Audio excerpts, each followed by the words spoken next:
Hello friends, welcome back to my channel. तो आज हम सीखेंगे कि बुद्धि मापन का परीक्षण। ठीक है, तो बुद्धि मापन परीक्षण बहुत ही इम्पॉर्टेंट होता है बेसिकली बीएड में। तो हम अच्छे से इसे समझने की कोशिश करेंगे। आज हम पूरा बुद्धि मापन क्या है, बुद्धि मापन किसे कहते हैं और इसके कितने प्रकार हैं, और बुद्धि मापन में क्या इम्पॉर्टेंट है, हम कैसे बुद्धि लब्धि निकाल सकते हैं।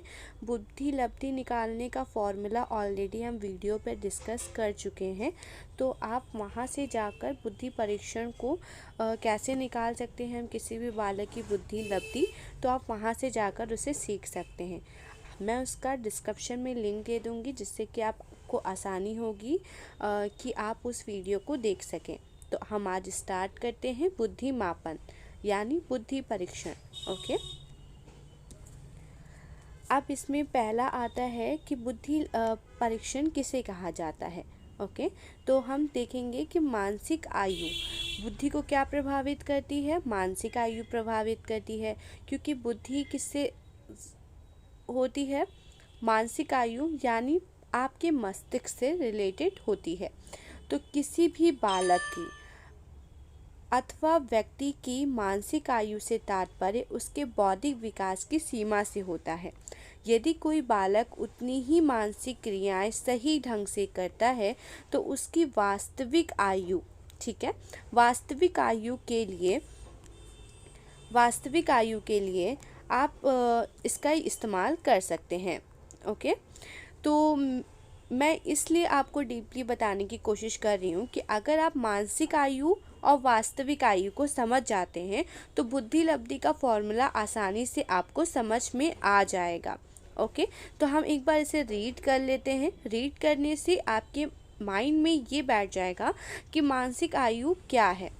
ठीक है, किसी बालक अथवा व्यक्ति की मानसिक आयु से तात्पर्य उसके बौद्धिक विकास की सीमा से होता है। यदि कोई बालक उतनी ही मानसिक क्रियाएं सही ढंग से करता है जो उसकी वास्तविक आयु के लिए आवश्यक हैं, तो इसका अर्थ होता है कि बालक की मानसिक आयु वही है जो उसकी वास्तविक आयु है।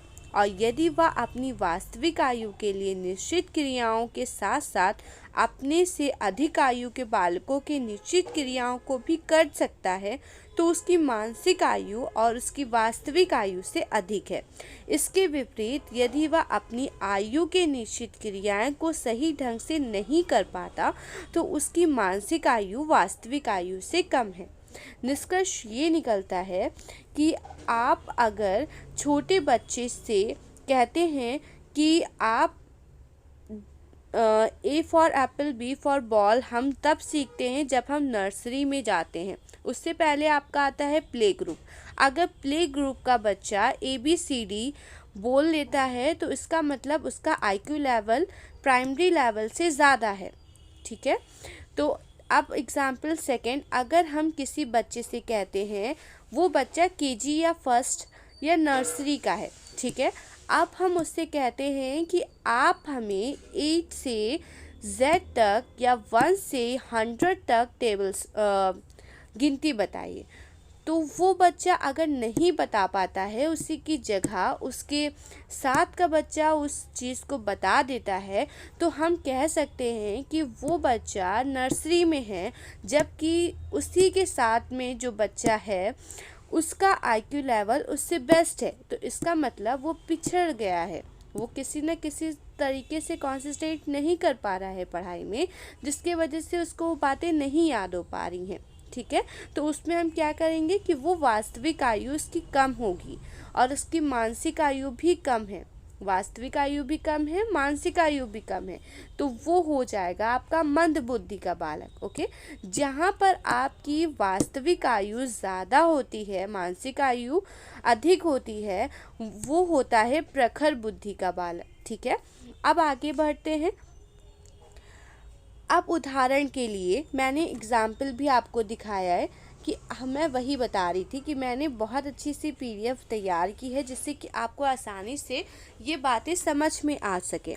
उदाहरण के लिए, यदि 8 वर्ष की आयु का बालक उन्हीं मानसिक क्रियाओं को सही ढंग से कर पाता है जो 8 वर्ष के सामान्य बालकों के लिए है, तो उसकी मानसिक आयु 8 वर्ष की ही होगी। यदि वह 10 वर्ष की आयु का बालक की क्रियाओं को सही ढंग से कर देता है तो उसका आईक्यू लेवल 10 वर्ष ही माना जाएगा, भले ही वो 8 वर्ष का ही बालक हो। ठीक है, उसका आईक्यू लेवल ज़्यादा है, उसकी वास्तविक आयु भले ही कम हो लेकिन उसका आईक्यू लेवल ज़्यादा है, तो अब वो जो बालक होगा वो प्रखर बुद्धि का बालक होगा। ठीक है, नेक्स्ट स्लाइड पे चढ़ते हैं। अब बुद्धि लब्धि को सबसे पहले जर्मन मनोवैज्ञानिक विलियम स्टर्न ने सबसे पहले इसका प्रयोग किया था और बाद में इसे टर्मन ने किया था। ठीक है, लेकिन हम आज बिने टर्मन को ही मानते हैं, लेकिन विलियम स्टर्न ने पहले इसका प्रयोग किया था। तो आप चाहें तो इसे नोट कर सकते हैं क्योंकि वेरी इम्पॉर्टेंट है। अगर आप इसे आप चाहें तो विलियम स्टर्न ने सबसे पहले इसका प्रयोग किया था। अब आता है बुद्धि लब्धि। बुद्धि लब्धि से तात्पर्य अथवा व्यक्ति के मानसिक आयु और वास्तविक आयु के अनुपात से होता है। इस अनुपात में दशमलव बिंदु हटाने पर जो 100 से गुणा किया जाता है, ये आपका फॉर्मूला है। इसकी वीडियो ऑलरेडी अपडेटेड है, आप वहाँ पे जाकर इसे चेक कर सकते हैं। और मैं आपको क्वेश्चन दे रही हूँ, जैसे कि ये क्वेश्चन है आपका, ये क्वेश्चन है आपका, मैंने वो क्वेश्चन भी हल किया हुआ है, आप वहाँ पे जाकर भी उस वीडियो को चेक कर सकते हैं। ओके, एंड नेक्स्ट आगे बढ़ते हैं। ये आपका एक यहाँ पे थोड़ा सा मिसप्रिंट हो गया, उसके लिए माफ़ी चाहूँगी, लेकिन ये आपका जो बेसिकली है ये आपकी बिने टर्मन की तालिका है, जो उन्होंने तालिका, जैसे मैं बता रही थी ना कि ये मंद बुद्धि का बालक है, ये प्रतिभाशाली बालक है, ये प्रखर बुद्धि का बालक है, तो ये वहाँ पर आपको आवश्यकता होगी जब आप न्यूमेरिकल्स करेंगे इसके। ठीक है, आप इसके जब न्यूमेरिकल्स करेंगे तो आपको, जैसे कि इसका आया था आपको, जैसे कि ये फॉर्मूला है ऑलरेडी। ठीक है, और मान लीजिए कि मैंने इन्होंने 10 वर्ष की मानी जाएगी, 6 वर्ष की मानी जाएगी, तो क्यों मानी जाएगी? ठीक है, तो अगर 6 वर्ष की मानी जा रही है तो क्यों मानी जा रही है, अब इसको हल करेंगे तो आपका जो प्रतिशत निकल के आता है भाग देने के बाद वो इस बीच आना चाहिए। ठीक है, तो ये तालिका वेरी इंपॉर्टेंट है और ये किसने दी है? बिने टर्मन ने दी हुई है, आप चाहें तो इसे नोट कर सकते हैं। ओके, और साइड में आपको मैं बताना चाहूँगी कि बुद्धि परीक्षाओं का वर्गीकरण किस प्रकार होता है।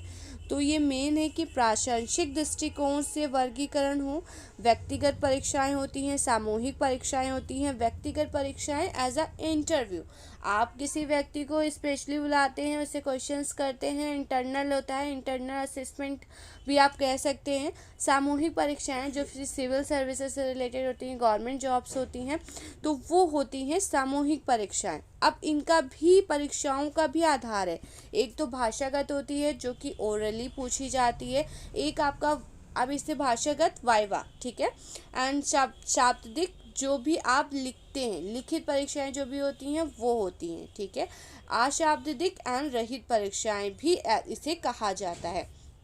ये नॉर्मल से क्वेश्चंस हैं जो कि सभी परीक्षाओं में पूछे जाते हैं, तो आप चाहें तो इसका स्क्रीनशॉट ले सकते हैं। नेक्स्ट आता है व्यक्तिगत परीक्षाएं। व्यक्तिगत परीक्षाएं भाषागत होती हैं, जैसे कि मैंने बताया कि आप एज अ इंटरव्यू कह सकते हैं उसे। ओके, तो जैसे ये स्टैनफोर्ड बिना परीक्षा, जो परीक्षाएं व्यक्तिगत रूप से ली जाती हैं जिसमें भाषा का प्रयोग किया जाता है। नेक्स्ट आती है व्यक्तिगत क्रिया परीक्षाएं। इन परीक्षाओं में परीक्षा सामग्री तथा उनके उत्तर क्रियाओं में होते हैं। आप इसे नोट कर सकते हैं, एज अ इंटरव्यू कह सकते हैं, आप चाहें तो इसका स्क्रीनशॉट ले सकते हैं। ओके, नेक्स्ट आता है आपका छेदों में ब्लॉक करना, बुलबुलैया को खोजना, चित्र पूर्णता, तो ये सब कौन से इसमें आता है? ब्लॉक, ब्लडिंग, घनों का निर्माण करना, ये सब व्यक्तिगत क्रिया हैं, इनके आधार पर परीक्षाएं होती हैं। ठीक है, अब आता है सामूहिक परीक्षाएं। ये परीक्षाएं एक साथ कुछ पंक्तियों व्यक्तियों के समूह में ली जाती है, इसमें भाषा का प्रयोग आवश्यक होता है। निम्नलिखित परीक्षाएं होती हैं सैनिक अल्फा परीक्षा और सैनिक सामान्य परीक्षा। ठीक है, इन परीक्षाओं में भाषाओं का प्रयोग आवश्यकता नहीं होती है। इसमें कई व्यक्ति बुद्धियों का परीक्षण किया जाता है, जैसे कि सेना की परीक्षा होती है, शिकागो भाषा रहित परीक्षा होती है, रेविनकृत प्रोसिक्स मैट्रिक्स टेस्ट होता है। तो ये सारी परीक्षाएं होती हैं। तो मैंने ये वीडियो में काफ़ी कुछ बताने की कोशिश करी है। अगर ये आपके लिए हेल्पफुल है तो प्लीज़ मेरे चैनल को सब्सक्राइब एंड वीडियो को लाइक ज़रूर कर दीजिए। Thank you so much.